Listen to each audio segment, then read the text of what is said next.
حضرت فاروق اعظم رضی اللہ عنہ وہ خلیفہ دوم رسول اللہ صلی اللہ علیہ وسلم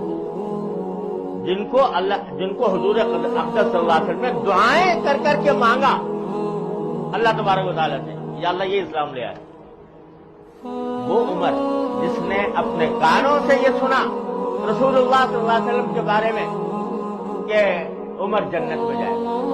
جس عمر نے یہ ساری پیشین گوئیاں بشارتیں اپنے کانوں سے سن رکھی ہیں، جو سرکار دو عالم صلی اللہ علیہ وسلم دنیا سے تشریف لے گئے، خلیفہ بن گئے، تو حضرت حذیفہ ابن یمان رضی اللہ تعالیٰ عنہ جو حضور کے رازدار تھے کہ ان کو حضور اقدس صلی اللہ علیہ وسلم منافقین کی فہرست دے رکھی،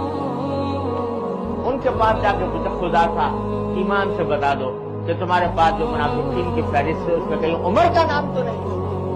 وہ شخص جس کی آدھی دنیا پر حکومت،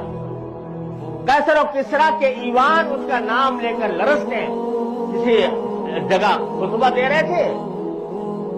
بہت شاندار قسم کا لباس پہن جو کہیں سے آیا ہوگا پہن لیا، جب وہ خطبہ دیا، خطبہ دے کر فارغ ہوئے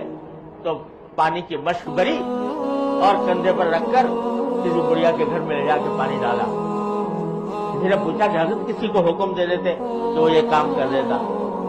تو فرمایا اصل میں جب میں یہ لباس پہن کے کھڑا ہوا تھا میرے دل میں کچھ تکبر سا آ گیا تھا، تو میرے نفس نے میرے دل میں تکبر پیدا کر دیا تھا، میں اس کا علاج کرنے کے لیے کام کر